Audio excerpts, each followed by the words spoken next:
In this video, I want to give you some tips on how to approach humans for street portraits.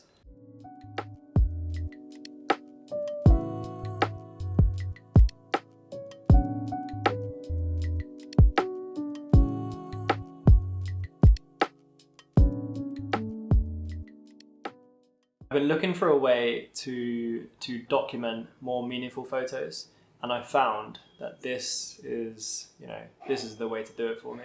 I'm really enjoying interacting with people and asking them for their photo and documenting that moment in time. It's a great way to get a glimpse into someone's life. So let's dive into it.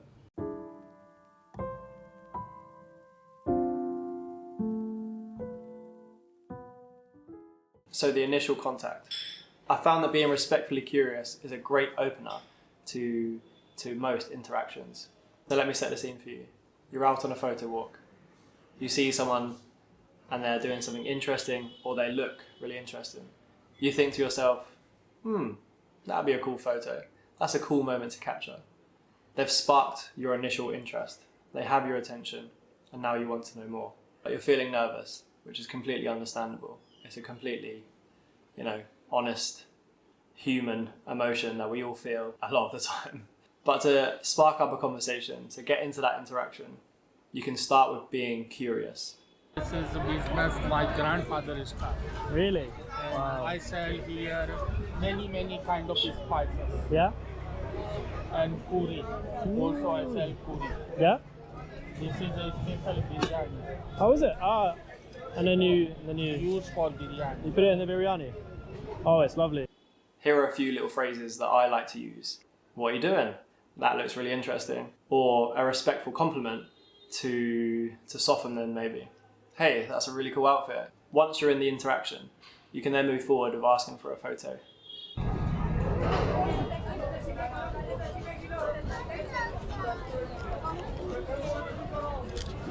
Lovely. They might be aware you're after a photo, seeing as you have a camera in your hand, but easing into the interaction and kind of, actually interacting with the human rather than running over from afar with your camera and shouting at them oh, hey, I want a photo, I'm a photographer, please can I get a photo of you? That is a bit much, and it's a lot better to go in with the softer approach. Try and build a connection with the individual that you're trying to photograph. Even if you get into the interaction and at the end of it they say, no, I don't want to photograph. At least you've had a meaningful interaction with somebody and it feels a lot less forced or unnatural. Plus, you will have had that interaction and the interactions after that become easier and easier and easier, and you'll feel more confident approaching people.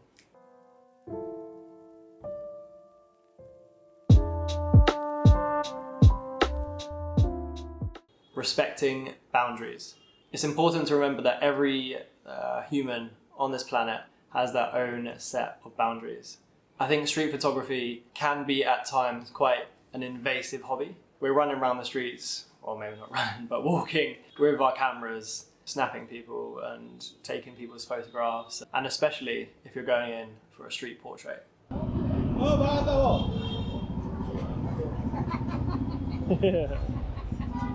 Ready? Let's go. So learn to read people, learn to observe. Boundaries look different for everybody. So assess the situation and don't run up to someone and put the lens on their nose, or you could face an unwanted situation. I've learnt recently that in some cultures, they don't like their photo being taken as they think it captures part of their soul. So if you're visiting a different country, maybe read up on their cultures, maybe read up on their country, get a little bit more information about where you're going to do some photography. It's important to cultivate your awareness of different cultures, especially street photography and street portraits, as it's such an intimate thing.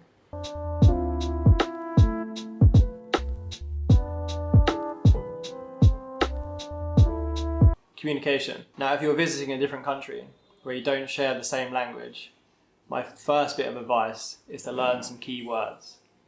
Keep them logged on your phone or on a little notebook that you can kind of take out with you and refer to when you're out and about.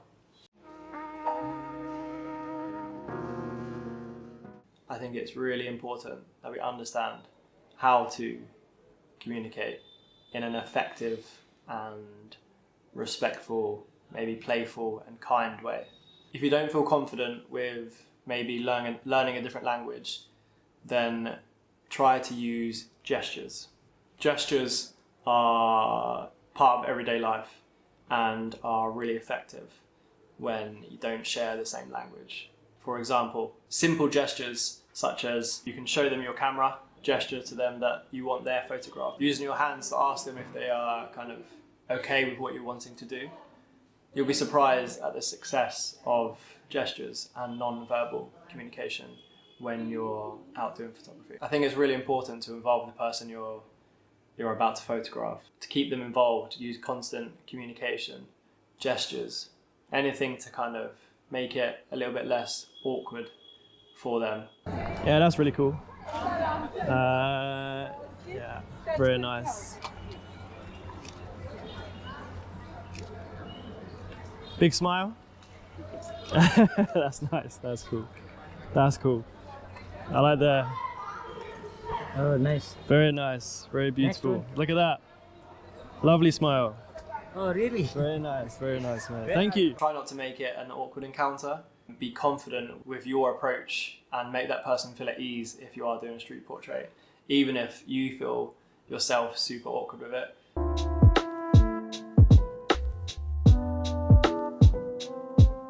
Showing respect at the end of the interaction is, for me, a very, very important way to round off the interaction. I think it's really easy to say thank you and to be kind at the end of the interaction, as they have let you photograph them at the end of the day. I like to show the person the photo at the end and kind of say something nice about them to build them up and to kind of, reciprocate the kindness that they've shown me for letting me take their photograph. For instance, I usually say, "Oh, that's really great," or "really beautiful."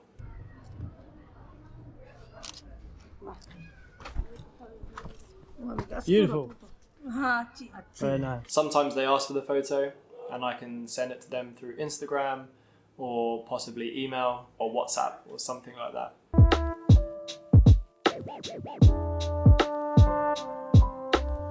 And the last tip, don't be too serious.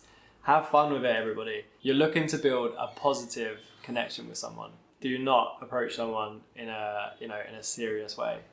You don't need to do that. Have fun with people. Approach them with a smile. Approach them with a little bit of joy. Crack a joke. Be playful. People will really identify with that rather than walking up and being all serious with your camera and being like, "Can I snap you?" Or just anything. Just have a little bit of fun with it. People will say no to street portraits, to you asking them for a photo. It's just what happens, and don't worry about being told no. People are allowed to say no. Don't get too discouraged about people saying no. Me, I still get a little bit discouraged. I feel it like kind of, it's like, ooh, oh yeah, they said no. But actually, it's just part of the process, and there will be people that say no. But there will be people that say yes, and that is your chance to capture something really beautiful.